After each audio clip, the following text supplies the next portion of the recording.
शांति। भगवत गीता श्लोक क्लास में आज बेसिक कोर्स का टेस्ट है और बेसिक कोर्स के कोर्स टेस्ट में टॉपिक चल रहा था गीता का भगवान कौन। इस टॉपिक में परमपिता साकार में आने के बाद उस साकार व्यक्तित्व में भी उनके गुण नजर आएंगे, उसके प्रूफ। और इसके अलावा सृष्टि चक्र के रिवीजन के टॉपिक में सृष्टि चक्र का आवर्तन, सृष्टि अनादि है तो उस संबंधित प्रलय नहीं होता है, इस संबंधित प्रूफ।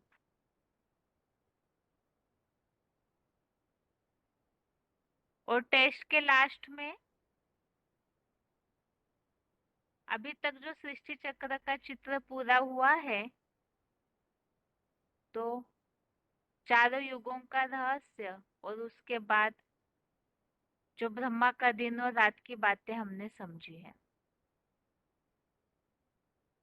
और टेस्ट के लिए पहला प्रश्न है,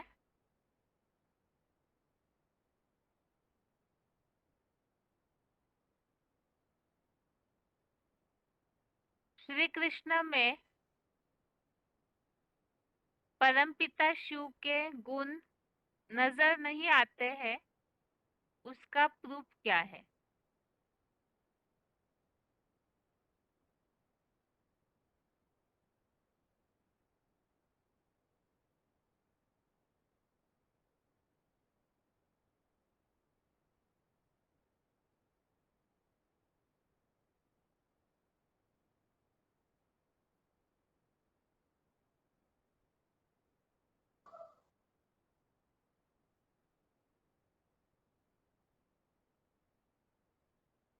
फोन अनम्यूट हुआ है किसी का?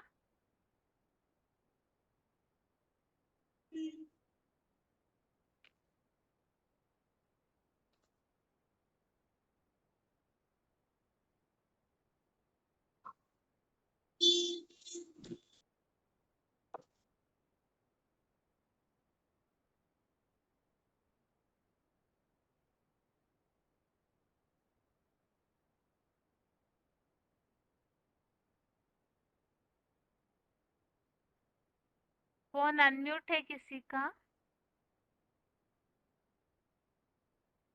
ओम शांति। ओम शांति। ओम शांति। बताइए क्या प्रश्न? प्रश्न ये पूछा है गीता का भगवान श्री कृष्ण नहीं हो सकते हैं, उस संबंधित परम पिता शिव के गुण उनमें नजर नहीं आते हैं, इसका प्रूफ। बताए कृष्ण तो जन्म मरण चक्र में आते हैं, उसका कोई पिता दिखाते हैं, पिता माता दिखाते हैं। और जो निराकारी स्टेज होता है जो कृष्ण में नहीं होता है, तो उसके लिए 10/32 10/20 में लिखा हुआ है कि बोला है सर्गाणां आदिगानां अनश्च मध्यं चैव अर्जुन अध्यात्म विदा विद्यानां बाद प्रवदत्ता भवदतं अहं।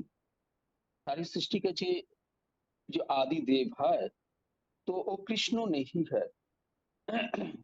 तो और 10/20 में बोला है, 10/20 में बोले अहं आत्मा गुणाकेश सर्व भूता सहस्थितः अहं आदिश्च मध्यं च भूतानां अंत एव च। तो कृष्ण तो देहवानी होता है, लेकिन जिसका शंकर कहता है, देवादिदेव महादेव कहता है, तो वो उसके ऊपर हो जाता है। वास्तव में कृष्ण को जो पिता होता है वो शंकर से ही उत्पन्न होता है। इसीलिए कृष्ण का जो गुण होता है वो ऐसा है कि वो जन्म मरण चक्र में आते हैं, ऐसा ही बताया है।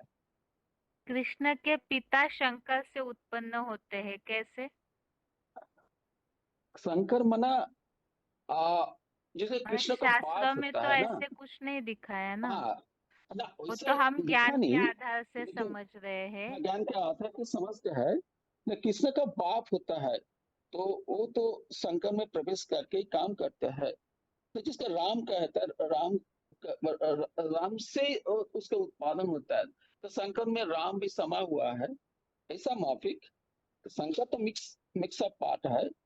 तो इसीलिए जो राम से उत्पन्न होता है कृष्ण का, ऐसा माफी कहता है। मैं कृष्ण का भगवान माने कृष्ण का पिता भी होता है और कृष्ण का गुरु भी होता है। तो इसीलिए कृष्ण भगवान नहीं है। और एक वो जन्म मृत्यु चक्र में आते हैं, ऐसा ही बोला है। ठीक है। आपका रोल नंबर? 8198। ठीक है। सृष्टि में प्रलय नहीं होता है, जैसे शास्त्र में समझते हैं सब कुछ नष्ट हो जाए, इसका क्या प्रूफ है? क्योंकि आ, सृष्टि का जो प्रलय नहीं है, इसका मूल कारण है आ, सृष्टि में जो बीज होता है, ये बीज सारे समय रहते हैं। वो तो बीज का कोई नष्ट नहीं है। और ये जो सृष्टि का चक्र जैसे हिस्ट्री रिपीट करता है, पुनरावर्तन होता है। इसीलिए VCD में 2187 में आ, ये सृष्टि के सुख और दुख ऐसा वहां पे रिपीट होता है। जैसा ब्रह्मा का दिन ब्रह्मा का रात ऐसा कहता है। VCD 2342 में ये 5000 वर्ष का चक्र दिखाते हैं। तो ये चक्र हूबहू रिपीट होता है। VCD 1221 में आधा कल्प जो बाघ का वर्षा होता है वो सर्ग का सुख होता है। आधा कल्प जो रात होता है ब्रह्मा का दिन है। VCD 1745 में जैसा बोला भूत और ग्रामों ऐसा बोला है। भूतवा प्रलियते, अर्थात ये प्राणियों का जो चक्र होता है ये हूबहू रिपीट होता है। हाँ, तो सुख और दुख मिलकर, इसीलिए ये चक्र का जो नाटक होता है पुनरावर्तन होता है, ऐसा ही बोला। ठीक है। आपका प्रश्न हो गया। ओम शांति। ओम शांति। आगे के लिए प्रश्न है,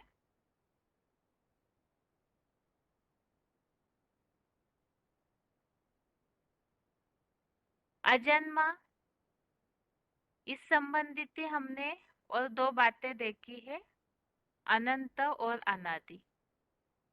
तो श्लोक के साथ इस बात को स्पष्ट कीजिए कि वो बात किस तरह से महादेव के लिए लागू होती है।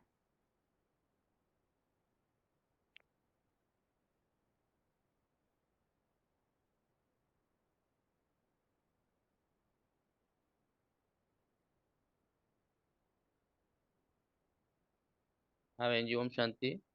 ओम शांति। Roll number? 9669। हाँ जी। उत्तर बताइए। तो उत्तर ये बताना है कि महादेव को आदि अनादि कैसे साबित कर सकते हैं, इसके लिए कौन सा श्लोक है। तो श्लोक नंबर अध्याय 10 का 32वां श्लोक है, जिसमें बताया है सर्गाणाम आदि अंतश्च मध्यम चैव अहम अर्जुन आध्यात्म विद्या विद्यानाम वादः प्रवदंता अहम। अर्थात इसमें बताया गया है कि सृष्टि का आदि माने, हे अर्जुन, सारी सृष्टियों का आदि अर्थात आदि देव।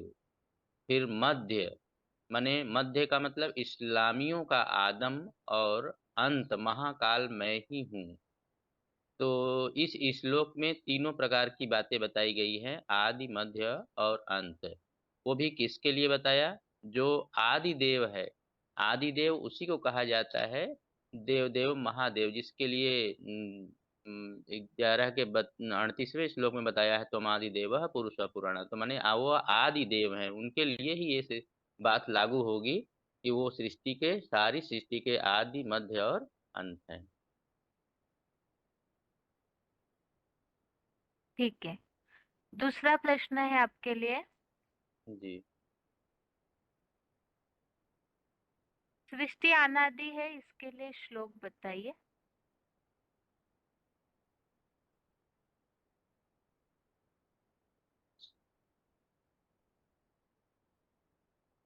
के लिए श्लोक बहन जी, हम कल सुना तो मैं नोट नहीं कर पाए उस बात को, इसलिए अच्छा, हमें ध्यान नहीं है। ठीक है, कोई बात नहीं। 13 का 19वां श्लोक है। ठीक है, 13 का 19। 13 का 19 है।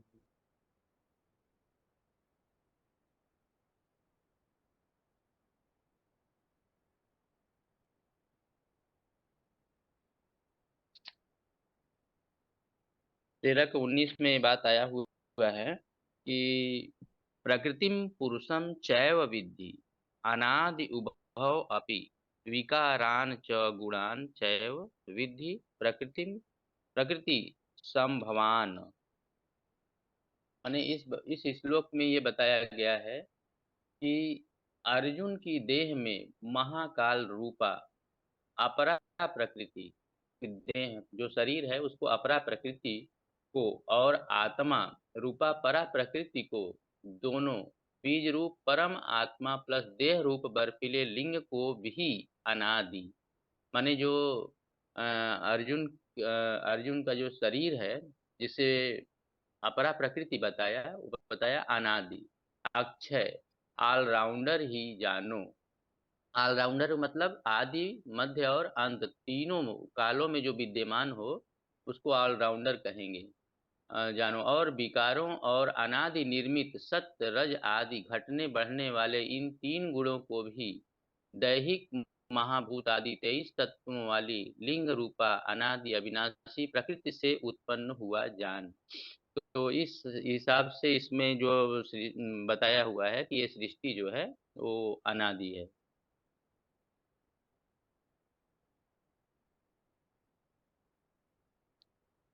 ठीक हेलो। है, हाँ जी, ठीक है। यहाँ ठीक है पे मैम। इसके पहले क्लास में ये बात बताई थी। ये बेसिक कोर्स है ना, इसीलिए जब अर्थ बताते हैं तो अगर हम क्लैरिफिकेशन सहित अर्थ बताएंगे, वो तो व्यक्तित्व के हिसाब से जो मुकर्रर तनधारी है उनके हिसाब से है, और जो सिंपल अर्थ है वो सृष्टि अनादि है इस हिसाब से है कि जी जी, सृष्टि ठीक में प्रकृति और पुरुष अनादि है इस हिसाब से। ठीक ठीक है। है, ओम आपका प्रश्न हो गया। ओम शांति। आगे के लिए प्रश्न है।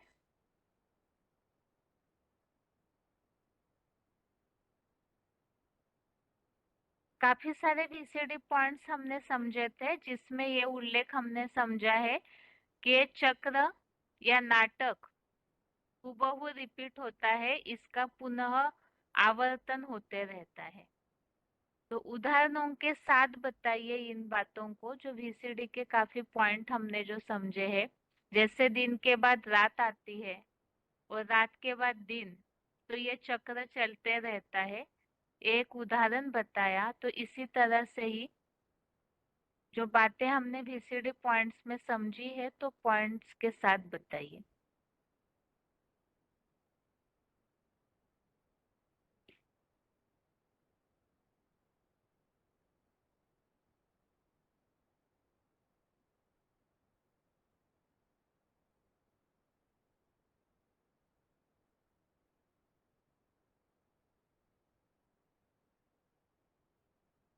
ଏଟା ଗଲା କୁଆଡେ ଚିହ୍ନଟା? ହଁ ଏଇଟା ଆସିଲା। कौन अनम्यूट है? जी जी। ओम ओम शांति। शांति। रोल हाँ नंबर? बहन। Roll number 24548। हाँ जी। ये तो विजिट पॉइंट है चक्र या नाटक का पुनरावर्तन का।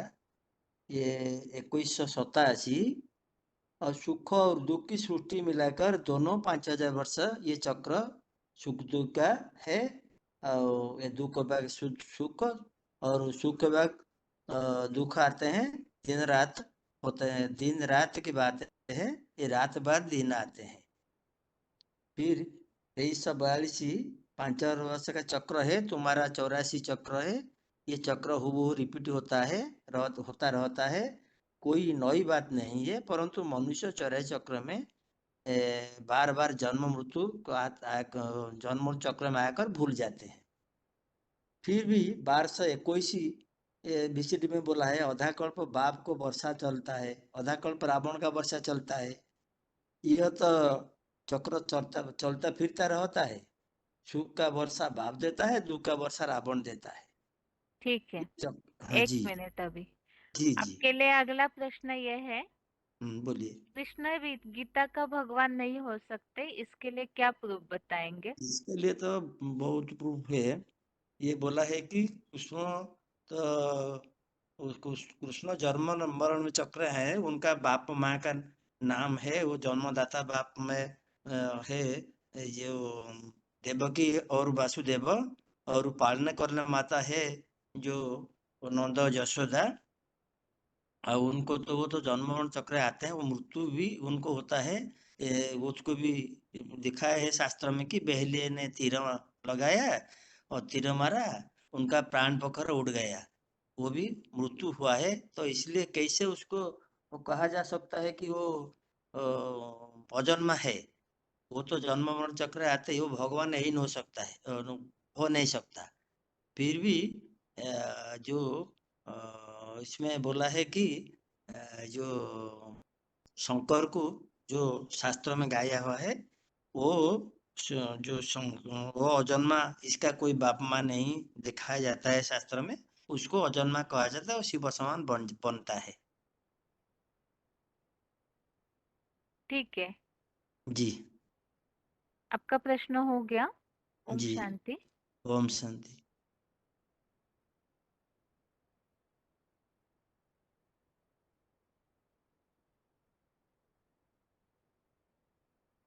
अगला प्रश्न है,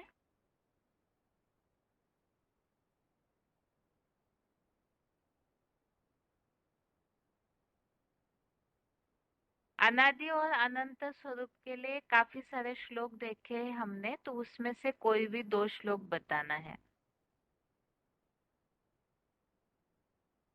अजन्मा, इसी से जुड़ा हुआ ये अनादि और अनंत, ये जो गुण धर्म या विशेषता है, तो किस तरह से शंकर के साकार स्वरूप के लिए लागू होती है, उसे स्पष्ट करना है।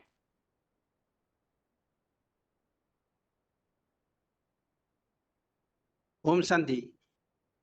ओम शांति। हेलो। हाँ जी। 8083।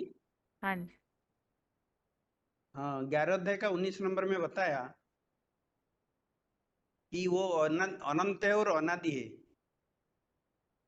श्लोक है, अनादि मध्यस्थ अनंत बीर्जम अनंत बाहु शशि सूर्य नेत्रम पश्यामि तम दीप्त हुताश वक्रम स्वतेजसा विश्व इदं तपंतम।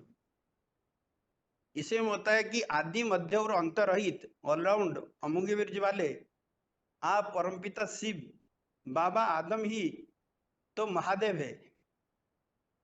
और एक श्लोक है 11 अध्याय का 16 नंबर, अनेक बाहु दर्वक्रम नेत्रम पश्यमि तम सर्वत अनंत रूपम न अंत न मध्यम न पुनतव आदि पश्यामि विश्वेश्वर विश्वरूपम। इसमें वही आदि मध्य अंत जिसको दिखाया कि जी जो शास्त्रों अनुसार, हिंदू धर्म में शास्त्रों अनुसार जो दिखाया कि लिंगोद्भव कथा आता है, उसमें ब्रह्मा और विष्णु, ब्रह्मा ऊपर की शिवलिंग का अंत पाने के लिए प्रयास किया, ब्रह्मा ऊपर की तरफ गए और विष्णु लिंगाकार रूप में नीचे की तरफ अंत पाने के लिए कोशिश किया, लेकिन दोनों नाकाम रहे। जिसके लिए रामचरितमानस में भी कहा, हरि अनंत हरि कथा अनंता कही सुनहि बहु विधि सब संता।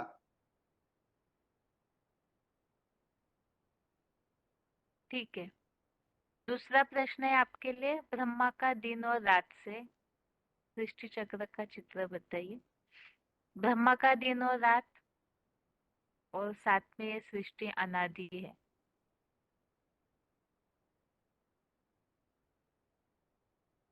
सृष्टि अनादि है। सृष्टि अनादि का ऊपर VCD 37 में बताया। VCD पॉइंट्स के हिसाब से नहीं, बस जैसे कोर्स में हम वो टॉपिक समझाते हैं, आप इस हिसाब से बताइए। ब्रह्मा का दिन रात, हाँ जी। ब्रह्मा का दिन बोलेंगे तो सतयुग त्रेता युग जो स्वर्ग को ब्रह्मा का दिन कहा जाता है, और ब्रह्मा का रात बोलेंगे तो द्वापर युग और कलयुग। तो ये दुनिया में 2500 साल जो आत्मिक स्थिति में स्थिर रहने वाले देवताओं की दुनिया है, जहाँ अविनाशी सुख शांति होता है, जिसको ब्रह्मा के द्वारा परमात्मा शिव ने स्थापन किया है, वो स्वर्ग इसी दुनिया में होता है। और ब्रह्मा की रात बोलेंगे तो द्वापर कली, जहाँ आत्माएं देहभान में विकार में फंस जाते हैं, जहाँ दुख अशांति का प्रबलता होता है, वो भी 2500 साल इसी दुनिया में होता है, जिसको 8 अध्याय में बताया कि दिन के बाद जैसे रात आता है, रात के बाद दिन आता है, इसी इस सृष्टि में स्वर्ग के बाद नर्क और नर्क के बाद स्वर्ग आता है। लेकिन नर्क को स्वर्ग बनाने के लिए परमात्मा शिव आकर जब ज्ञान देते हैं, तब सृष्टि की परिवर्तन होता है। और सृष्टि जो अनादि बताया कि सृष्टि में प्रकृति और पुरुष का खेल चलता है। प्रकृति बोलेंगे तो जो पंच तत्व का शरीर है, जो अर्जुन का शरीर को प्रकृति बताया, और अर्जुन का जो आत्मा है उसको मतलब जो परा प्रकृति बताया। वो दोनों जैसे सृष्टि में अनादि रहते हैं, मतलब अराउंड पार्ट बजाते हैं, उसका बारे में बताया।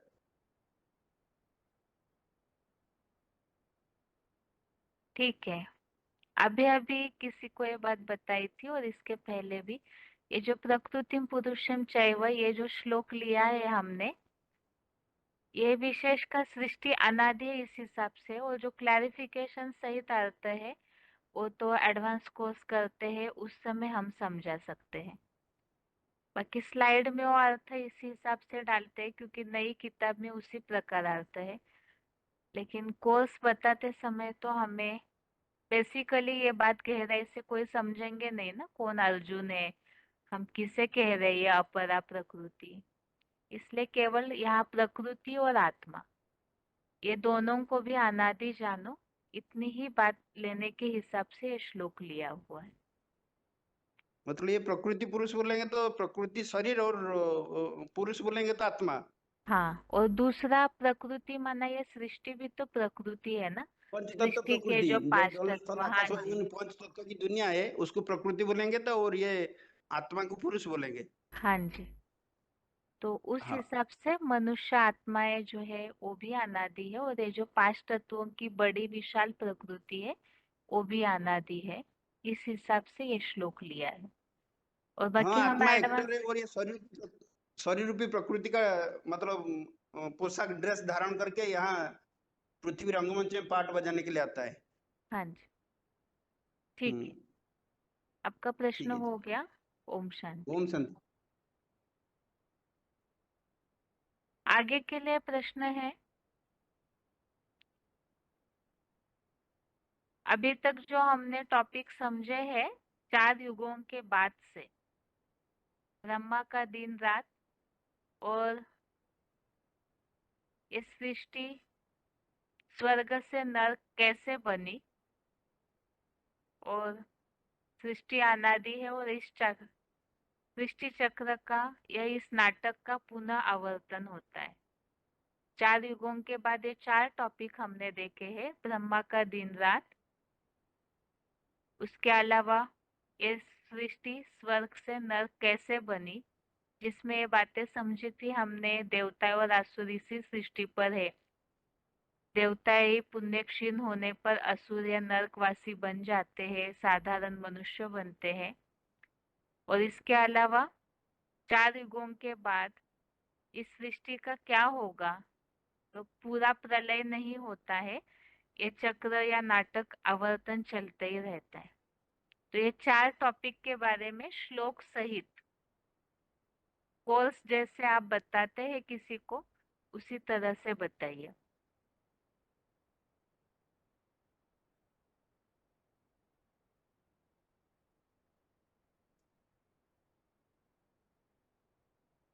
जो रेडी है इस हिसाब से बताने के लिए तो वो बता सकते हैं।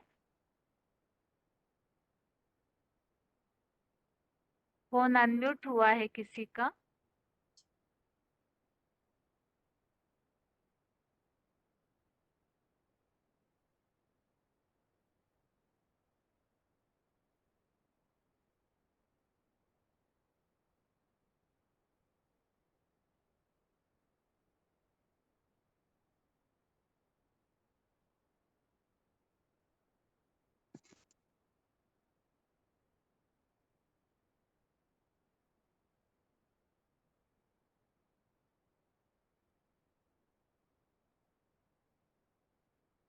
फोन अनम्यूट है किसी का?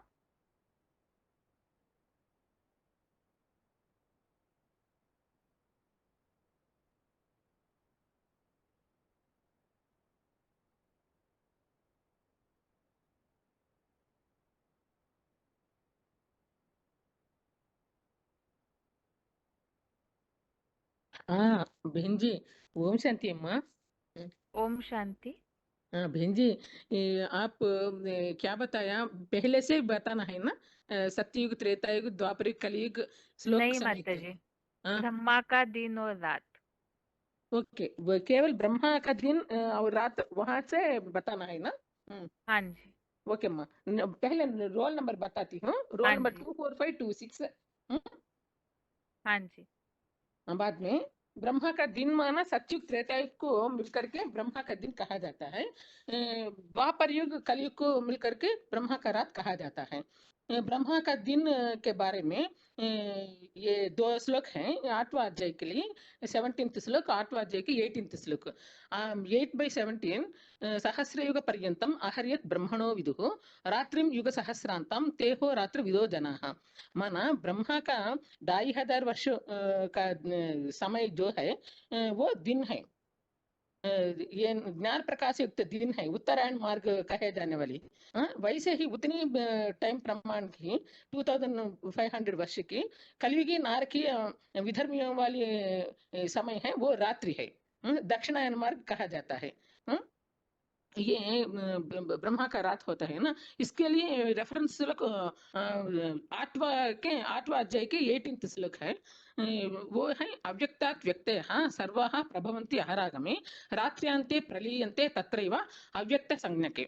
माना शूटिंग में ही ब्रह्मा का स्वर्गीय दिन आने पर माना निराकारी अव्यक्त धाम जो है आत्मलोक, वहां से सभी व्यक्त प्राणी नंबर वार यहाँ सृष्टि में आते हैं। फिर ब्रह्मा की अज्ञान अंधकार की रात्रि अंत में अव्यक्त धाम नामक उस परंधाम से 7 अरब की संख्या सब लीन हो जाते हैं वहां है अंत में, कल्पांत में, कलयुग के अंत में। ये हो गया ना ब्रह्मा का दिन और ब्रह्मा का रात। बाद में क्या टॉपिक बताना है माँ? ये सृष्टि चक्र अनादि है ना, ये फिरता ही रहता है। इसके लिए श्लोक 13 अध्याय का 19 श्लोक। प्रकृति पुरुषम चैव विद्धि अनादि उभौ अपि विकारांच गुणांचैव विद्धि प्रकृति संभवान। माना प्रकृति को और आत्मा को दोनों को भी अनादि अक्षय और तीन गुणों से को भी प्रकृति से उत्पन्न हुआ जान। ये क्या गुण? सत्य रज तमादि 3 गुण प्रकृति से उत्पन्न हुआ जान, ये ऐसा बताया है इस श्लोक में। 8वां अध्याय का 19 में बताया है भूतग्रामः स एवायं भूत्वा भूत्वा प्रलीयते रात्र्यांते अवशः पार्थ प्रभवति अहरागमे। माना ये प्राणी समुदाय जो है बार बार जन्म लेकर के रात्रि के प्रलय अंत में, रात्रि के अंत में बरबस पूरा ही लीन हो जाता है। इस दिन आने पर प्रकट होने लगता है। रात्रि अंत में परंदा में अव्यक्त धाम में लीन हो जाते हैं सभी प्राणी। फिर स्वर्गीय सत्युगी समय आने पर भी आने पर नंबर वार उनका टाइम आने पर प्रकट होने लगता है सृष्टि पर। और एक श्लोक है 9वां अध्याय के 8वां श्लोक। प्रकृतिं स्वाम अवष्टभ्य विसृजामि पुनः पुनः भूतग्रामम इमं कृत्स्नम अवसम प्रकृते वशात। इस श्लोक में क्या बताया है कि मैं भगवान अर्जुन से बताया रहा है, मैं अपने देह रूप प्रकृति को वश में रखकर प्रकृति की अधीनता से पराधीन इस संसार के संपूर्ण जड़ चेतन प्राणियों को हर कल्प में परब्रह्म रूप परमाकाश द्वारा सृजनार्थ छोड़ता हूँ। माना मैं सब प्राणी परंदा में लीन होने समा जाने पर मैं उनको समय आने पर परब्रह्म मुखांतर मैं छोड़ता हूँ, ऐसा बता रहे हैं इस श्लोक में। बाद में ये टॉपिक है प्रलय नहीं होता है, सृष्टि अनादि है। माना यहाँ लौकिक दुनिया में भी शास्त्रों में बताते हैं ना, प्रलय आता है। प्रलय माना संपूर्ण लीन हो जाता है, ऐसा बताते हैं। लेकिन हमको बाबा यहाँ बताते हैं आत्मा कभी परमात्मा में लीन नहीं हो सकती। एक तरफ कहते हैं आत्मा परमात्मा में लीन हो जाती है, फिर दूसरी तरफ तत्व में लीन होने की बात करते हैं। तो दुनिया में तो अनेक मतें हैं। VCD पॉइंट ये VCD पॉइंट है। इसके लिए श्लोक नहीं है माँ, सब कुछ VCD पॉइंट्स हैं। क्या बताना है अब? हो गया माता जी। ओके मैम, ठीक है। ओम शांति। ओम शांति माँ। आगे के लिए अभी 1 या 2 प्रश्नों तक वही लोग हाथ उठाइए जिनका फोन एक बार भी अनम्यूट नहीं हुआ है या तो 1 या 2 ही बार अनम्यूट हुआ है।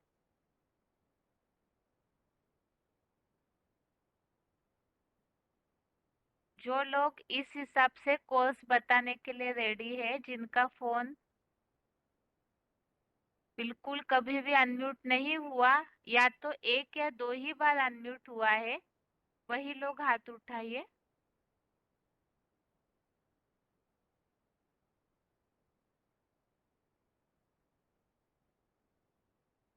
एक या 2 बार भी अनम्यूट हुआ है तो भी हाथ उठा सकते हैं।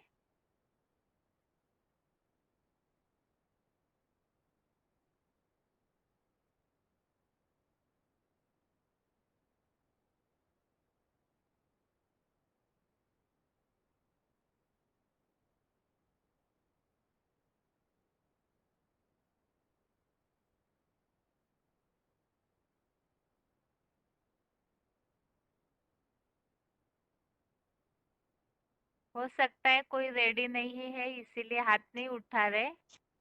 ठीक है, कोर्स बताने के हिसाब से जो ब्रह्मा का दिन और रात इस टॉपिक पर बताने के लिए हाथ उठाइए।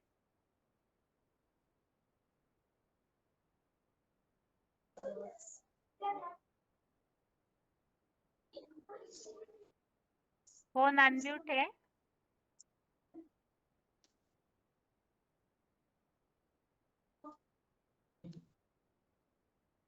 फोन अनम्यूट है, अपने फोन पे ध्यान दीजिए।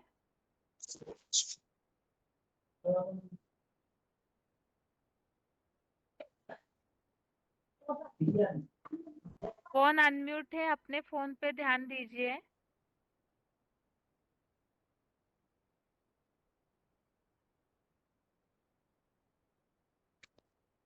ओम शांति। ओम शांति। Roll number 22046। हाँ जी। क्या बताना है दीदी? ये पूरा ब्रह्मा का दिन और रात, उस टॉपिक से आगे जो हमने कोर्स समझा है सृष्टि चक्र का, वो बताइए। ब्रह्मा के दिन प्रलय नहीं होता है, सृष्टि अनादि है, वहां से। ठीक है, बताइए। तो आत्मा कभी भी परमात्मा में लीन नहीं हो सकती। तो एक तरफ तो कहते हैं आत्मा परमात्मा में लीन हो जाती है, फिर दूसरी तरफ तत्व में लीन होने की बात करते हैं। तो दुनिया में तो अनेक मतें हैं, ये VCD पॉइंट है। तो सृष्टि में कोई जलमयी नहीं होती, सारी सृष्टि जल में डूब जाए। सृष्टि में मनुष्य, जानवर, खेती बाड़ी आदि सब कुछ होता है, क्योंकि मनुष्य के लिए तो सब कुछ चाहिए। शास्त्रों में जो प्रलय का वृत्तांत लिख दिया है वो रॉन्ग है। प्रलय माने सब कुछ लीन हो जाता है, कुछ भी नहीं बचता। अब आत्मा ये अनादि है, परमात्मा अनादि है, सृष्टि अनादि है, सृष्टि के 5 तत्व भी अनादि है। तो अनादि चीज वो खलास कैसे हो जाएगी? रूप तो बदल जाती है, नरक से स्वर्ग बन जाता है, बाकी बिल्कुल ना नरक रहे ना स्वर्ग रहे ऐसा कभी भी नहीं हो सकता। नरक जाता है तो स्वर्ग की स्थापना होती है। तो ये सुख दुख का नाटक है। प्रलय होती है, प्रलय होती नहीं है, ये सृष्टि का चक्र फिरता ही रहता है। आश्रय ये माता जी, सृष्टि। हाँ। 1 मिनट। आप कोर्स बताने के हिसाब से कुछ रेडी किए हैं? हाँ। ठीक है, तो ये पॉइंट्स न पढ़ के आप ओरली बताइए। किसी को अगर कोर्स समझाना है तो आप किस तरह समझाएंगे? जो टॉपिक आपका रेडी है आप उसी टॉपिक पर बताइए। सृष्टि हाँ। चक्र के चित्र में चाहे 4 युगों के बारे में कोई भी एक युग के बारे में बताइए, या तो ब्रह्मा का दिन रात, जो ओरली आप कोर्स समझा सकते हैं, ऐसा कोई भी एक टॉपिक बताइए। हाँ, ये सृष्टि चक्र 4 अवस्थाओं का सृष्टि चक्र में, सृष्टि में सृष्टि चक्र का 4 अवस्थाएं हैं, नाटक के 4 सीन्स हैं। ऐसे ही आत्माएं भी 4 अवस्थाओं से पसार होते हैं। तो आत्मा 4 अवस्थाओं में माना सतो प्रधान, सतो सामान्य और रजो तमो। आत्मा आत्मा का कलाओं रोशनी को कलाओं में मेजरमेंट करता है। तो सतयुग में सत्व प्रधान देवी देवता रहते हैं। त्रेता में सतो सामान्य 14 कलाएं क्षत्रिय वर्ण, और ये दोनों सत्य त्रेता युगों को मिलाकर स्वर्ग कहते हैं। इसके लिए श्लोक है, तत्र सत्वं निर्मलत्वात् प्रकाशकम् अनामयं सुखसंगेन बध्नाति ज्ञानसंगेन च अनघा। और ये आत्मा निर्मल होने पर प्रकाशमय होती है, सुखी होती है। बाद में द्वापर युग से देवता धर्म की रजोगुनी अवस्था प्रारंभ होती है। तो दुखी विकारी और दुखी बन जाते हैं। इसका कारण है श्लोक है इस संदर्भ में, रजो रागात्मकं विद्धि तृष्णा संग समुद्भवम तन्निबध्नाति कौन्तेय कर्म संगेन देहिना। दुनिया में हर बात के लिए, हर काम के लिए शुरुआत करने का एक निमित्त होता है। तो काम विकार का निमित्त देहबान है। ये देहबान के कारण 5 विकार आता है। तो द्वापर युग में 8 कलाएं होते हैं। दूसरे और आयु भी क्षीण हो जाती है, 21 जन्म लेते हैं, वैश्य वर्ण कहते हैं। और देव आत्माएं हिंदू कहलाते हैं। तब अन्य देवता शिवलिंग तथा अन्य देवताओं का भी पूजा प्रारंभ करते हैं। तो संपूर्ण पतित नहीं बनते हैं और दुखी भी नहीं बनते हैं, इसलिए परमपिता परमात्मा स्वयं नहीं आते हैं। उनके स्थान पर समय के अंतराल पर इब्राहिम जैसे धर्म पिता आकर अपने अपने धर्म स्थापना करके जाते हैं। उसके बाद में कलयुग, ये 4 धर्मों माना इस्लाम, बौद्धि, क्रिश्चियन और देवता धर्म, ये 4 प्रमुख धर्मों से ही कलयुग में अनेक धर्म मठ पंथ आदि प्रचार प्रसार हो जाते हैं। तो सन्यास धर्म, मुस्लिम धर्म, सिख, आर्य समाज, नास्तिकवाद आदि कलयुग आते आते ही देवता धर्म तमो प्रधान अवस्था को पाती है। श्लोक है, तस्मात् त्वदज्ञानजं विद्धि मोहनं सर्वदेहिनां प्रमादालस्य निद्राभि स्तन्निबध्नाति भारत। कलह झगड़ा सब कलयुग में शुरू होते हैं, दुख होता है। कलह क्लेश की दुनिया में कलयुग में कोई श्रेष्ठाचारी थोड़े ही होते हैं।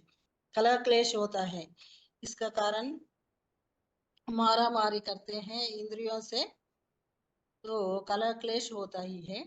ये दुनिया में कलह युग को कोई श्रेष्ठाचारी हो ही नहीं सकता। ये कलयुग में धर्म भ्रष्ट कर्म भ्रष्ट होते हैं, शूद्र होते हैं।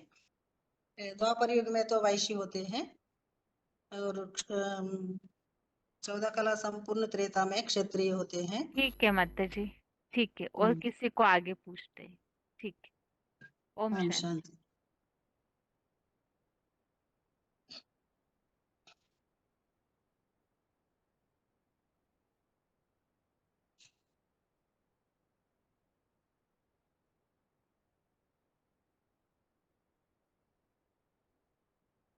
आगे के लिए और कोई?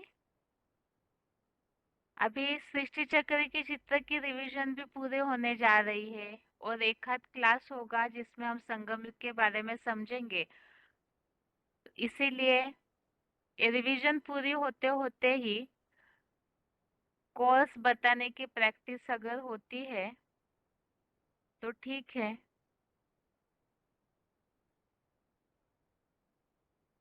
आगे जो इस तरह रेडी है, स्लाइड की बातें न पढ़ के अपनी ओरल भाषा में जिस तरह कोर्स बताते हैं, इस तरह जिन्होंने प्रिपेयर किया है, ऐसे कोई भी हाथ उठाइए।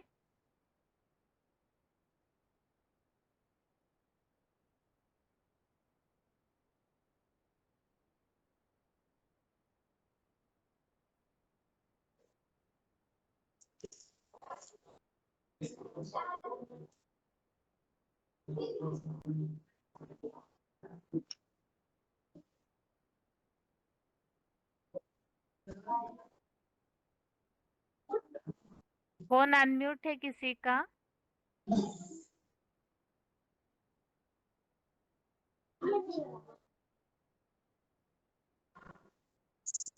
हेलो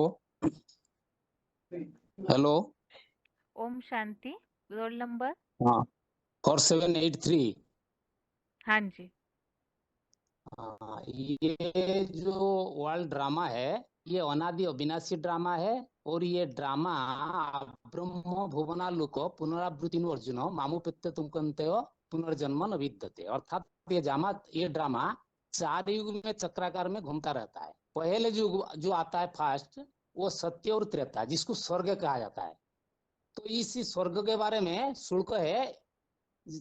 माने देवताएं जो होते हैं वो पूरा शत्रु प्रधान स्टेज होता है उनका। वो 8 जन्म लेते हैं और देवात्मा सब गर्भ महल में आते हैं।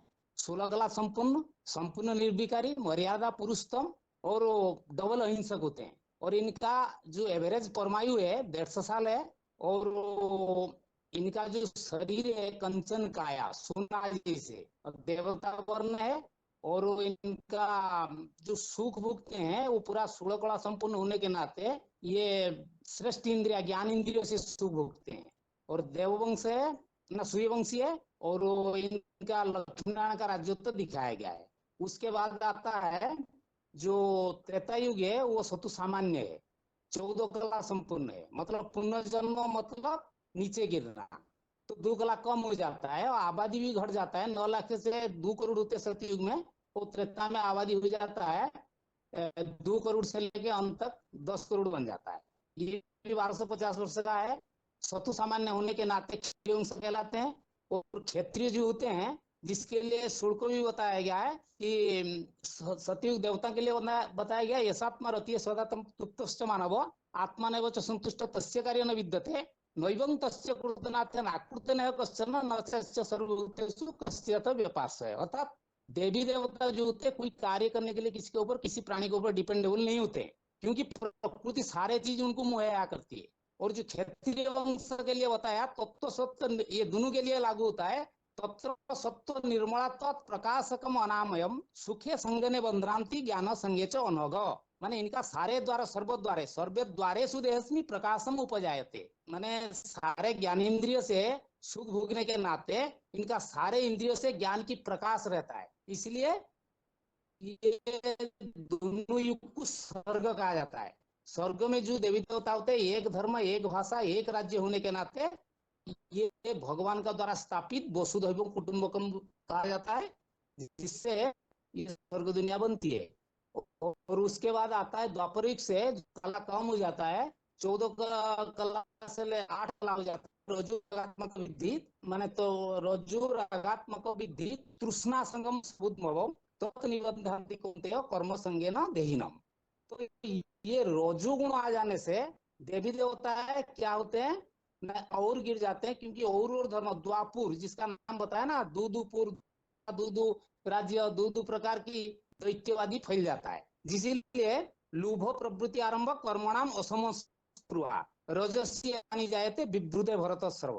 अर्थात राजसी को गुण आ जाने से, जो कि तीसरे अध्याय का 37वां श्लोक में बताया गया है, कामयसो क्रोधयसो रजोगुण समुद्भव महासनु महापापमा विधि में परिणाम। ये विधि विधान युक्त ईश्वर संविधान का बरखलाफ है काम और क्रोध, जिसको शास्त्रों में मधु और कौटव्य राक्षस बताया गया है, जो कि इंसान का परम शत्रु है, जो सबसे ज्यादा नीचे गिराता है। और दूसरे उस धर्म पिता जो आ जाते हैं द्वापर युग में, जैसे बौद्ध इस्लामी बौद्ध क्रिस्टियानी, और इनके आधार पर धर्म और जाति में इतना विभेदन हो जाता है, तुंडे तुंडे विभिन्न समाज में बंटाधार बन जाता है, जिसके आधार पर और समाज बहुत सारा नीचे गिर जाते हैं। तो इसके आधार पर रजोगुण में जो द्वापर युग होते हैं, इसमें अनेक धर्म, अनेक राज्य, अनेक भाषा और ये माने बढ़ जाता है, तो स्वर्गलोक खत्म हो जाता है। तो बताया था 9 में 21 में ततम भुक्ता स्वर्गलोक विस्तार पुण्य एवं त्रयी धर्म अनुप्रपन्ना गतांगतं काम कामालवते।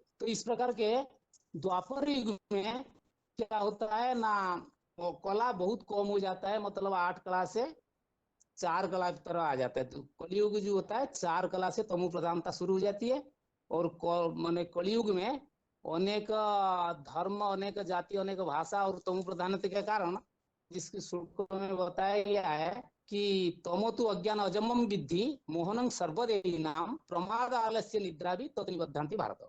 अर्थात आलस्यता, लापरवाही और जितने सारे तामुगुणी तमुगुणी वो कलयुग में मैंने आत्मा के अंदर आ जाते हैं, और कला का जो मेजरमेंट शक्ति है वो गिर के बहुत नीचे हो जाता है, मतलब 4 कला से शून्यते की तरफ आ जाता है। धर्महीन, प्रथहीन, भ्रष्टहीन, दिशाहीन समाज और व्यक्तित्व के अंदर, जिसको बताया गया 7 में 37 श्लोकों में कि सर्वभूतानि समूह सर्वभूतानि कौन्ते इच्छा द्वेष समयित्वने क्या तो भूल रहा हूँ श्लोक, देश समोत्थने द्वंद्वे मोहेन भारत सर्वभूतानि समूह स्वर्गे तो सारे भूत जो प्राणी समूह वो क्या होते हैं ना, तमो प्रधान को आ जाते हैं, मूढ़ता आ जाता है, अर्थात अज्ञान अंधकार में आ जाते हैं। तो इस प्रकार का हम रख सकते हैं। ठीक है, ठीक है, आपका हो गया। ओम शांति। आगे गीता के भगवान का जो टॉपिक हमने कल के क्लास में समझा है, तो पूरे टॉपिक को यदि किसी को याद है, पूरा पढ़ के ना बताए, उसमें समय जाएगा। यदि आप ओरली बता सकते हैं लिंक वाइज जो जो बातें हमने समझी है, तो वो टॉपिक बता सकते हैं। परम पिता का साकार में गुण अजन्मा का किस व्यक्तित्व के लिए लागू होता है और किस तरह से।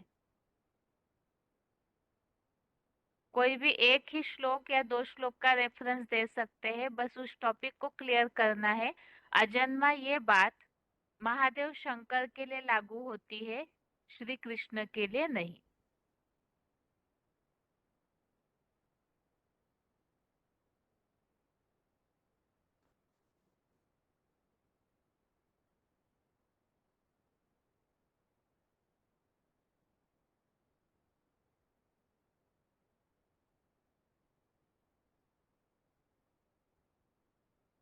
फोन अनम्यूट हुआ है किसी का?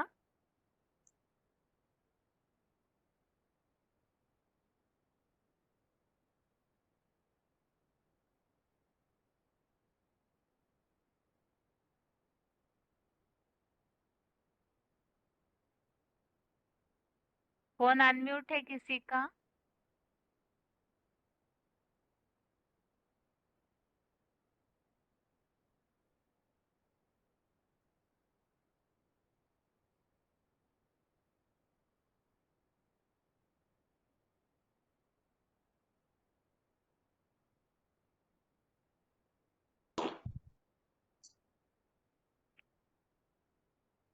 हेलो। हाँ जी, ओम शांति। हाँ, रोल नंबर है 8776। हाँ जी। ये शंकर के बारे में है, जो अजन्मा है। अजन्मा का अर्थ होता है जन्म मरण से परे।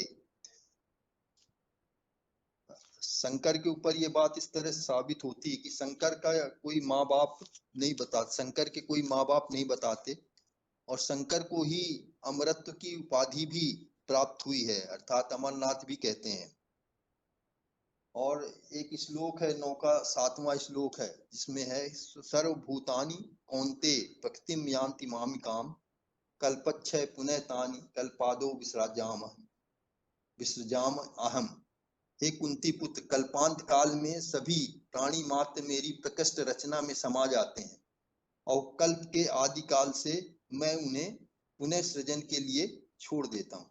तो इस श्लोक में ये स्पष्ट किया गया कि अंत में सभी आत्माएं, वही जो शिव समान बना है, प्रकृष्ट रचना है, तो उसमें सब लीन हो जाते हैं, और अंत आदि काल में पुनः सृजन के लिए छोड़ देता हूँ। माना वो अंत में भी विद्यमान है और आदि में पुनः विद्यमान हो जाता है, तो उसका ना आदि होता है ना अंत होता, अर्थात वो अनादि है, अजन्मा है। तो ये बात इस श्लोक से सिद्ध हो जाती है। और दूसरा, निश्चय के आधार पे भी बता सकते हैं, जैसे गीता में बताया, निश्चय बुद्धि विजयन्ते सस्य बुद्धि विनिसंति, कि जिसको संशय हो गया तो जैसे उसका विनाश हो गया, मृत्यु हो गई। तो शंकर वाली आत्मा ये एक ऐसी है जो अटल अनिश्चय बुद्धि रहती है, कभी भी वो संशय और निश्चय जन्म मरण के चक्र में नहीं आती। ओम शांति। हाँ जी, ठीक है, ओम शांति। आगे के लिए और कोई गीता के भगवान के टॉपिक के बारे में बता सकते हैं तो?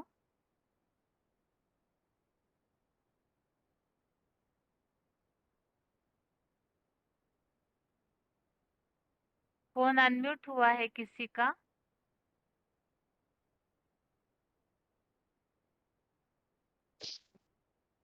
ओम शांति दीदी। ओम शांति। Roll number 10089। हाँ जी।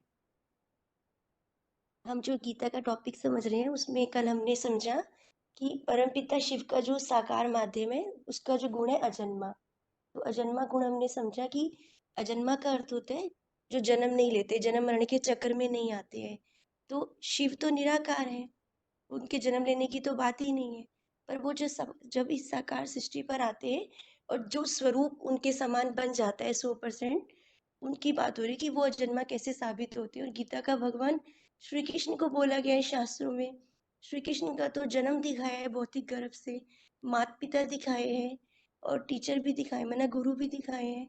तो भगवान जिसका कोई माता पिता नहीं, जिसका कोई गुरु नहीं, जो किसी भौतिक गर्भ से जन्म नहीं लेते हैं, और एक तरफ उन्हें जन्म मरण रहित बोल रहे, अजन्मा मतलब जो जन्म मरण से न्यारे हैं। और कृष्ण का तो जन्म और मृत्यु भी दिखाई है शास्त्रों में। तो और जो शंकर वाली आत्मा है ना, उनका तो बोला है, मैंने उनको तो अमृत की उपाधि मिली है, और कहते हैं कालों का काल महाकाल। शमशान घाट के बाहर भी बैठा किसको दिखाया है? महादेव शंकर को ही दिखाया है। तो कृष्ण तो अजन्मा नहीं हो सकते हैं, और कृष्ण जो है अमर भी नहीं हो सकते हैं, क्योंकि मृत्यु भी दिखाई है। एक बहेली ने तीर मारा और उनके प्राण निकल गए। तो जिनका जन्म और मृत्यु दोनों दिखाई है, तो वो अजन्मा कैसे साबित होंगे और जन्म मरण से रहित? तो श्री कृष्ण गीता का भगवान कैसे हो सकते हैं? और जो अजन्मा की हम बात कर रहे हैं, जो गीता के 9वें अध्याय के 7वें श्लोक में बताया, सर्वभूतानि कौन्ते प्रकृतिम यान्ति मामिकम कल्पक्षे पुनीतानि कल्पादो विश्रामि अहम्। इसमें बताया कि कल्पांत काल में सभी प्राणी मेरी जो प्रकृष्ट रचना है शिव समान बन जाते हैं। जो है तो साकार, लेकिन वो निराकारी स्टेज धारण कर लेते हैं 100%। जो मनुष्य सृष्टि का पिता है, जो प्रकृष्ट रचना बताई परम ब्रह्म, उसमें ही सारी सृष्टि समा जाती है अंत में। और कल्प के आदि काल से उन्हें मैं फिर से सर्जन के लिए छोड़ता हूँ। मतलब जो साकार लिंग साकार मूर्ति है वो निराकारी बन जाती है, उसी की शास्त्रों में बाद में पूजा होती है, और शिव के साथ शंकर का ही नाम जोड़ा जाता है। बाद में लिंग के रूप में, माना शिवलिंग के रूप में जिनकी पूजा होती है, जो 100% निराकारी स्टेज धारण, साकारी से आकारी और आकारी से फिर निराकारी स्टेज धारण कर लेते हैं, तो इसीलिए उन्हें अजन्मा बोला है। जो जन्म मरण के चक्र में नहीं आते। बोला भी जाता है जो महादेव है उनको, उनका किसी ने जन्म भी नहीं देखा। और उसके बाद दिखाया है कि इस सृष्टि में जितनी प्राणी है उन सबका तो जन्म मरण दोनों दिखाया है। देवताओं का भी दिखाया है, श्री कृष्ण का भी दिखाया है। और प्राणियों का आदि और अंत कौन है, तो ये भी बताऊं दीदी आगे कंटिन्यूशन में। हाँ जी, पूरा कीजिए। हाँ ठीक है। तो प्राणियों का आदि और अंत कौन है, तो उसके लिए 9वें अध्याय का 18वां श्लोक में देखा हमने। प्रभवम, जो मेन शब्द मैं वही बताती हूँ। हाँ हाँ प्रभव जी, पर्यय स्थानम, पूरा श्लोक नहीं पढ़ रही हूँ। हाँ तो जी, आदि कौन है और अंत कौन है प्राणियों का, तो हमने अभी जो श्लोक सुना उसमें तो ये बताया सारी सृष्टि उस एक आत्मा से ही निकलती है और अंत में उसी में समा जाती है। इसके लिए हमने पॉइंट भी समझा था बीसीडी का, वो भी सुना दो दीदी बीसीडी पॉइंट। हाँ, लेकिन 2-3 मिनट में आप पूरा ठीक है, हाँ कीजिएगा, जी, ठीक है? हाँ जी, हाँ जी। तो बताया उसमें एक बीसीडी पॉइंट में बताया शंकर अनादि है, अनंत है। तो लिंगोद्भव की कथा आती है, उसमें बताया शास्त्रों में दिखाया लिंग, बहुत जब पहले कुछ भी नहीं था तो लिंग अग्नि रूप में जो लिंग है उसके बारे में बताया, उसका ना आदि है ना अंत, उसको पहचानो। तो विष्णु जी महाराज को ऊपर नीचे गए और ब्रह्मा जी महाराज ऊपर की ओर गए सारी सृष्टि में देखने के लिए कि इसका लिंग के बारे में पता करने के लिए। तो देखा इसका ना आदि है ना अंत है, वो बीज है सारी सृष्टि का, उसी से सारी सृष्टि विस्तार को पाती है और उसी में समा जाती है। तो जो 3 शब्द पढ़े 9वें अध्याय के 18वें श्लोक में, प्रभवम प्रलय स्थानम, कि वह सृष्टि का बताया, इसमें आदि भी है, बीज है। वो बीज है, बीज कभी विनाश नहीं होता है, बीज सदैव रहता है। पर सारी सृष्टि विनाश को पा जाएगी, वो सारी सृष्टि का बीज है, तो बीज खलास नहीं होता है। तो प्रभव परलय स्थानम, कि वही अंत है, वही उसी में विनाश होता है तो सब उसी में समा जाते हैं और फिर उसी से सृष्टि की उत्पत्ति होती है। फिर 7 के 6 नंबर श्लोक में बताया कृष्ण में जगतः प्रभव परलय, कि सब प्राणियों का उद्गम भी वही है और समस्त जगत का उत्पत्ति करता विनाश करता भी बताया मैं ही हूँ। फिर एक और श्लोक देखा था 10 का 34 नंबर, उसमें बताया मृत्यु सर्वक्ष अहम उद्भव भविष्यता, कि संसार का लोप करता परले करता महामृत्यु भी मैं हूँ। फिर एक श्लोक हमने 11वें अध्याय में भी देखा था, उसमें बताया 19वें श्लोक में अनादि मध्य अंतम अनंत वीर्य, कि अनंत है, अनादि स्वरूप है। प्राणियों का आदि और अंत कौन है, वही आत्मा के लिए बताया कि अनादि मध्य अंतम, कि आदि मध्य और अंत रहित, जिसका कभी अंत नहीं होता, वही ऑलराउंडर पाठधारी अमोघ वीर्य, वही शिव समान बनी आत्मा, माना शिव बाबा हम जिसको कहते हैं संगम युग में, तो वही आदम वाली आत्मा ही महादेव है। फिर 11 के 16वें अध्याय में भी हमने देखा न अंतम न मध्यम न पुनः त्व आदि। ठीक है, अच्छा, ओम और शांति। हाँ जी दीदी।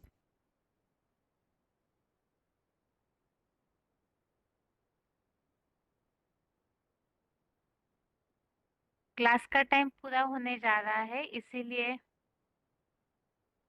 आज के टेस्ट के प्रश्नों के उत्तर देखते हैं। बाकी उसके पहले एक विशेष बात, ऐसे हो रहा है कि जो भी स्मार्टफोन से ऐप द्वारा जुड़ते हैं क्लास में, विशेषकर टेस्ट के दिन ये समस्या ज्यादा होती है। ऐसे देखने में आ रहा है कि कुछ लोग अपना नाम या जो भी एंट्री करते हैं ऐप से जुड़ते समय, तो वो डेली चेंज करते हैं। कभी नंबर, कभी कोई नाम, कभी कोई और टेक्स्ट टाइप करते हैं। इसमें ये समस्या ज्यादा हो जाती है कि फोन अनम्यूट करने में कंफ्यूजन हो जाती है फिर। और ज्यादातर ऐसी शिकायत कईयों की होती है कि हमारा फोन अनम्यूट नहीं हो रहा है। तो इसीलिए ही टेस्ट की सुविधा इसीलिए रखी है ताकि शिव बाबा के सब बच्चे ज्ञान में आगे बढ़े, सभी की ज्ञान बोलने की प्रैक्टिस हो, क्योंकि अभी समय नजदीक आ रहा है, शिव बाबा को प्रत्यक्ष करना है। तो ये जो छोटी छोटी समस्याओं के कारण कईयों का संकल्प बहुत ज्यादा चल जाते हैं और सभी चाहते हैं कि हम भी प्रैक्टिस करें कोर्स बोलने की, तो सभी ब्राह्मणों के सुविधा के हिसाब से ही आप सभी इस बात का ध्यान रखें। आप जिस भी नाम से क्लास में जुड़े हैं उसके साथ अपना रोल नंबर जरूर डालिए। डायलिंग फोन वालों के लिए तो ये बात नहीं हो पाएगी जो डायलिंग नंबर से जुड़ते हैं, लेकिन जो भी ऐप द्वारा स्मार्टफोन से जुड़ रहे हैं वो खास आप जिस भी नाम से अभी जुड़े हुए हैं उसके साथ अपना रोल नंबर जरूर टाइप करके रखिए। शिव बाबा के बच्चे सब विश्व कल्याणकारी है, तो ये बात भी विश्व कल्याण में ही समाविष्ट है कि हम सभी ब्राह्मण परिवार वाले ही ज्ञान में आगे बढ़े, क्योंकि कोई एक व्यक्ति विश्व कल्याण नहीं कर सकता। विश्व कल्याण के लिए सारे विश्व को एक साथ जोड़ना है। तो इसीलिए आप जरूर इस बात का ध्यान रखिए। अपना रोल नंबर आप जिस भी नाम के साथ जुड़े हुए हैं उसके साथ अपना रोल नंबर जरूर डालिए और उसे फिर चेंज न करें। इससे फोन अनम्यूट करने में सुविधा होगी और ऐसे तो है नहीं कि किसी का फोन अनम्यूट होता है तो बार बार उन्हीं का करना चाहते हैं, ये बात नहीं है। समस्या यही है कि अनम्यूट करते समय डेली नाम चेंज होता है, कभी नंबर चेंज हो जाता है, इसीलिए ही इस बात का जरूर ध्यान रखें। और एक साथ बात, हम तो सत्य बाप के बच्चे हैं, तो अपना जो रोल नंबर है वो सही रीति से टाइप कीजिए। यदि आप अपना रोल नंबर सही जानते नहीं तो अपने जुड़े हुए मधुबन से आप अपना रोल नंबर कंफर्म कीजिए, अपना सही रोल नंबर डालिए। और टेस्ट के समय भी जब आप रोल नंबर बताते हैं तो अपना सही नंबर जरूर बताइए, जिससे हर बात में सुविधा होगी।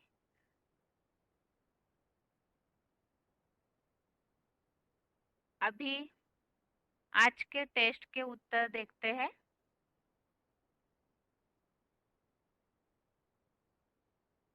गीता के भगवान के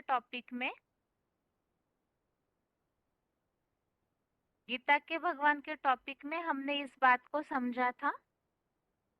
एक तो परमपिता शिव का साकार में गुण, पहला गुण हम देख रहे थे अजन्मा का, वो साकार के लिए किस तरह लागू होता है। इसमें पहला प्रश्न ये पूछा था, कृष्ण गीता का भगवान नहीं हो सकते हैं, इसका प्रूफ। तो पहला अजन्मा गुण, इस हिसाब से हमने बातें देखी कि कृष्ण के लिए ये बात कैसे लागू नहीं होती। अजन्मा अर्थात जन्म मरण से रहित, अ अर्थात ही नहीं, जन्मा, तो जो जन्मा ही नहीं है उनकी मृत्यु भी नहीं हो सकती। तो इसीलिए अजन्मा अर्थात जन्म मृत्यु से परे। ये बात कृष्ण के लिए इसलिए लागू नहीं होती है क्योंकि उनका भौतिक गर्भ का जन्म दिखाया है, और भगवान के लिए तो कहते हैं वो अगर्भा है, अजन्मा है। तो श्री कृष्ण के लिए ये बात लागू नहीं होती है। दूसरी बात, जैसे कि VCD पॉइंट में हमने इसके लिए समझा था कि भगवान के कोई माता पिता हो सकते हैं क्या, क्योंकि भगवान के लिए तो भक्ति मार्ग में कहा जाता है त्वमेव मातस्य पिता त्वमेव, सारे संबंध वही है। तो जो सब तरह से सबका संबंधी है तो उनके माता पिता या गुरु कैसे हो सकते हैं। लेकिन शास्त्रों में श्री कृष्ण के तो माता पिता दिखाए हैं, उनकी गुरु से शिक्षा लेते हुए भी उन्हें दिखाया हुआ है। और रही बात मृत्यु की, तो बहेलिये के तीर से मृत्यु भी दिखाई हुई है। तो अजन्मा ये गुण श्री कृष्ण के लिए लागू नहीं होता। इसीलिए जो बात भक्ति मार्ग में बताई जाती है कि श्री कृष्ण ने गीता सुनाई, तो ये गलत बात। फिर दूसरा प्रश्न यह आता है, फिर ये अजन्मा गुण के हिसाब से ये बात किस व्यक्तित्व के लिए शास्त्रों में, ऐसा कौन व्यक्तित्व है, कौन सा देवता है, कौन है जिनके लिए लागू होती है? तो वो है शंकर। शंकर के लिए तो सभी मानते हैं कि उनको अमरनाथ कहा जाता है। मृत्युंजय, महामृत्युंजय का जाप भी उन्हीं के नाम से करते हैं लोग भक्ति मार्ग में। और साथ में शंकर महादेव के शास्त्रों में कोई माता पिता नहीं दिखाए हैं। वो एक ही ऐसा व्यक्तित्व है जिनके माता पिता नहीं दिखाए हुए हैं। दूसरी बात, इसी बात को समझने के लिए हम श्लोकों का उल्लेख समझे थे। एक तो जो 9वें अध्याय का 7वां श्लोक, कल्पक्षय और कल्पादो। तो कल्प के अंत में सब उसमें समा जाते हैं और कल्प के आदिकाल से सृष्टि के लिए, सृजन के लिए उन्हें छोड़ता हूँ, प्राणियों को। इस श्लोक में ये जो उल्लेख आया हुआ है, तो कल्प की शुरुआत भी वही करता है और कल्प का अंत भी वही पर्सनालिटी करती है, जो भगवान की प्रकृष्ट प्रकृति है। तो आदि और अंत के जो निमित्त है, अर्थात वही सबकी शुरुआत कर रहा है, तो जरूर वो सबसे पहले उपस्थित है। अर्थात उनका जन्म कोई देख नहीं पाता, क्योंकि वही सबकी आदि है। और अंत में सब उसमें समा जाते हैं, तो उसका अंत कोई नहीं देख पाता, तो वही सबका अंत है। तो इस हिसाब से अजन्मा ये गुण महादेव शंकर के लिए गाया हुआ है, क्योंकि वही एक है जिसमें सारी सृष्टि समा जाती है और नई सृष्टि की शुरुआत भी उनसे होती है। उन्हें अमरनाथ भी कहा हुआ है। और इसी बात को हमने ये समझा था कि सारी सृष्टि उसमें समा जाएगी, अर्थात क्या? उसका मतलब यही है कि सारी सृष्टि याद के आधार से, मन बुद्धि के संकल्प के आधार से उसमें समा जाती है, जो शिव समान बना हुआ व्यक्तित्व है महादेव शंकर। और नए कल्प की या नई शुरुआत भी उन्हीं के द्वारा होती है, क्योंकि जो अंत करता है तो वो अंत में उपस्थित है, तो जरूर वही सबका आदि करने के भी निमित्त होगा। तो इसी बात के लिए हमने समझा था कि वो आदि भी है और अंत भी है। अजन्मा इसी गुण से जुड़ा हुआ ये गुण है कि वो सबका आदि भी है और सबका अंत भी है। और इसी के लिए समझा था 10वें अध्याय का 32 और 20वां श्लोक, अध्याय 10 का श्लोक नंबर 32 और 20, इन दोनों में भी ये उल्लेख आया हुआ है, आदि अंत मध्य। इस हिसाब से आदि मध्य अंत निर्माण करने के लिए तो महादेव शंकर ही निमित्त बनते। श्लोकों में इस तरह का उल्लेख नहीं आया, लेकिन ये जो उल्लेख आया हुआ है कि मैं ही सबका आदि मध्य अंत हूँ, तो भगवान निराकार शिव वो कैसे आदि मध्य अंत करेंगे? तो वो साकार व्यक्तित्व के द्वारा निमित्त बनते हैं। और इसी संबंधित जो 11वें अध्याय के श्लोक हमने समझे थे, जिसमें ये बात आई है कि वो अनादि है, सबका आदि है, मध्य है और अंत भी है। तो अनादि है अर्थात उसका आदि नहीं, और अनंत है अर्थात उसका अंत नहीं, अंत रहित है। जो सबका आदि भी करता है और जो सृष्टि के अंत में भी उपस्थित है, उसकी कोई आदि नहीं, तो वो अनादि है और अंत भी वही करता है। तो इस हिसाब से महादेव शंकर का संपन्न रूप ही शिवलिंग के रूप में माना जाता है और वही है लिंगोद्भव की कथा जो शास्त्रों में प्रसिद्ध है कि उसका अंत पाने के लिए लिंग का ब्रह्मा जी ऊपर और विष्णु जी नीचे की ओर गए, लेकिन उसका कोई अंत नहीं पा सके, वो अनंत है। तो भगवत गीता में भी महादेव के लिए ये बात आई हुई है, वो सबका महाकाल है, वही अमरनाथ भी है, अनादि है, अनंत भी है। तो ये हो गया गीता के भगवान का टॉपिक। अभी तक गीता के भगवान के टॉपिक को जो हमने लिंक वाइज समझा है, तो कम से कम उसकी लिंक सभी अगले क्लास तक याद करके रखिए। केवल लिंक ऐसे होता है कि बताने के लिए बोलने से बहुत लंबा लंबा टॉपिक हो जाता है, तो इसीलिए लिंक अगर सभी लोग रेडी करते हैं तो उसमें सारा कोर्स पूछना भी हो जाएगा, क्योंकि लिंक अगर याद है तो उसका क्लैरिफिकेशन भी याद हो जाएगा, तो जिससे एक क्लास में अनेकों को पूछने का समय मिल सकता है। और इसके अलावा सृष्टि चक्र के टॉपिक में इस बात को हमने देखा था, सृष्टि अनादि है और इस चक्र का पुनः आवर्तन होता है। तो सृष्टि अनादि है, इसके लिए 13वें अध्याय का 19वां श्लोक, इस बारे में इसके पिछले क्लास में भी ये बात बताई थी। श्लोकों के जो क्लैरिफिकेशन सहित अर्थ स्लाइड में दिए हुए हैं, वो तो इस हिसाब से ताकि हम सही रीति समझें, लेकिन कोर्स बताते समय हम यदि क्लैरिफिकेशन सहित जो अर्थ है वो हम नए जिज्ञासुओं को बताएंगे, वो तो कुछ भी समझेंगे ही नहीं। तो इसीलिए ही यहाँ मूल भाव पकड़ना होगा कि वो श्लोक किस रेफरेंस में दिया हुआ है। कोर्स पूरा होने के बाद कोर्स का क्लास यदि आप जो भी श्लोक बताए हैं उसको एक बार भी पढ़ते हैं तो भी आपको उसका भाव जरूर समझ आएगा कि वो किस टॉपिक के लिए वो श्लोक लिया हुआ है। जैसे 13वें अध्याय का 19वें श्लोक में प्रकृति और आत्मा दोनों अनादि है, तो प्रकृति माना शरीर, तो शरीर तो हमारा जलाया भी तो जाता है मृत्यु के बाद, लेकिन वास्तव में यहाँ 5 तत्वों की प्रकृति में वो विलीन हो जाता है, बिल्कुल उसका अस्तित्व न रहे ऐसे नहीं।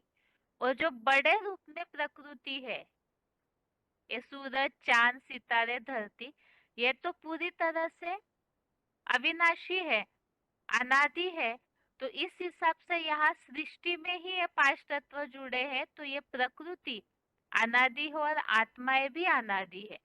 तो इस हिसाब से ये श्लोक लिया हुआ है, इस बात को जरूर नोट करके रखें,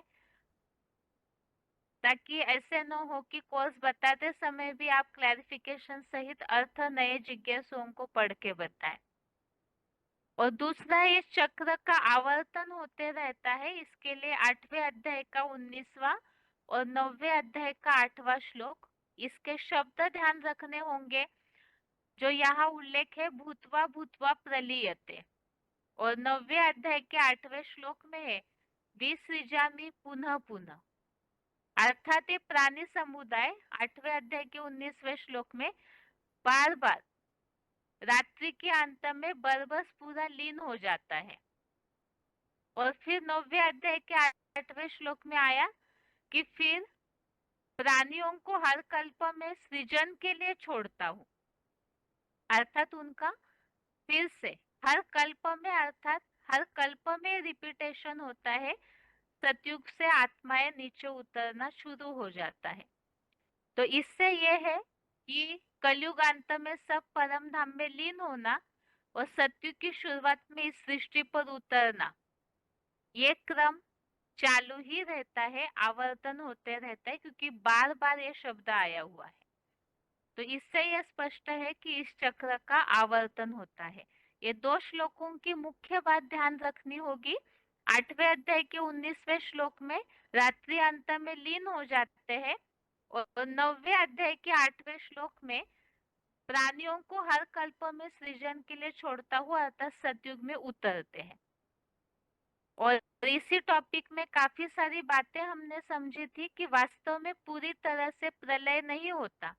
ये टॉपिक हम इसलिए समझ रहे थे, 4 युगों को हमने समझा, ब्रह्मा का दिन और रात, इस टॉपिक को समझा कि सतयुग त्रेता युग है दिन, उसे ही शास्त्रों में ब्रह्मा का दिन कहा है।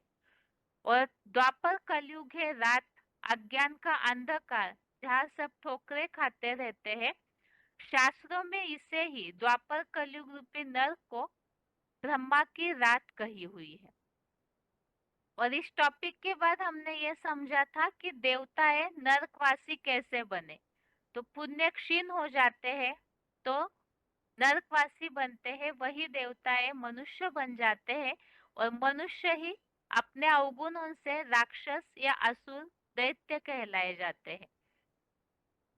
और दूसरी बात इस टॉपिक में हमने समझी थी कि वास्तव में ऊपर या नीचे कोई सृष्टि नहीं है, इसी साकार सृष्टि पर ही मनुष्य अपने गुणों से ऊपर उठता है तो देवता और नीचे गिरते हैं तो असुर बनते हैं।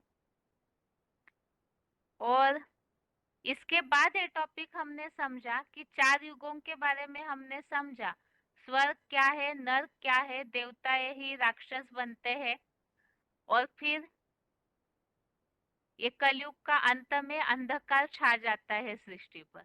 अब इसके बाद क्या होगा? शास्त्रों में तो कहा ये सृष्टि पापाचार के कारण पूरी नष्ट होगी, कुछ भी नहीं बचेगा, प्रकृष्ट रूप से लीन हो जाएगा। लेकिन वास्तव में ऐसी बात नहीं है, क्योंकि आत्माएं भी अनादि है, परमात्मा अनादि है, सृष्टि अनादि है, 5 तत्व अनादि है, तो खलास कैसे होंगे? ऐसे तो होगा नहीं कि कुछ भी न बचे। इसलिए बताया है, जो वीसीडी के पॉइंट्स हमने समझे थे, या तो स्वर्ग रहेगा या तो नरक रहेगा। और इस सृष्टि का चक्र अविरत फिरते रहता है, अर्थात आवर्तन होते ही रहता है। तो फिर ये सृष्टि स्वर्ग से नरक बनी, इसी तरह से नरक से स्वर्ग भी बनेगी, लेकिन उसके बीच में जो परिवर्तन का काल है उसमें प्रलय अर्थात ये सृष्टि पूरी तरह से जलमयी में मग्न हो जाती है। अब उसमें भी कोई न बचे ऐसे नहीं है, क्योंकि बीज का विनाश नहीं होता है। ऐसे ये मनुष्य सृष्टि रूपी झाड़ का भले ही परिवर्तन होने जा रहा है, लेकिन इसमें जो बीज रूप आत्माएं है कुछ वो बचती है, जिनसे नई सृष्टि की शुरुआत होती है। तो इस तरह से सृष्टि चक्र का ये टॉपिक हमने समझा था। तो अगले हफ्ते के क्लास में ये बात वैसे तो हर क्लास में समझाई जाती है, आप जरूर इस बात का ध्यान रखिए कि अगर आप स्लाइड में जो भी बातें दी हुई है, आप यदि उसे पूरा पढ़ेंगे तो ओरली जो कोर्स समझाने की प्रैक्टिस होनी चाहिए आपको, वो नहीं होगी। इसीलिए आप 1 हफ्ते के समय जो रहता है एक क्लास के बाद, तो प्रैक्टिस कीजिए, लिंक याद रख के आप अपनी ओरली भाषा में किसी को कोर्स समझा सके। इससे समय बचेगा और आपको कोर्स बताने की प्रैक्टिस भी होगी। तो आज के लिए ये टेस्ट के प्रश्नों के उत्तर हो गए और बेसिक कोर्स लास्ट का लिंक वाइज शॉर्ट में बताया है। यदि आपने अगले क्लास तक इसके लिंक नोट करेंगे तो आपको कोर्स बोलने की प्रैक्टिस हो जाएगी। बाकी आज के लिए गीता क्लास यहाँ तक ही। ओम शांति।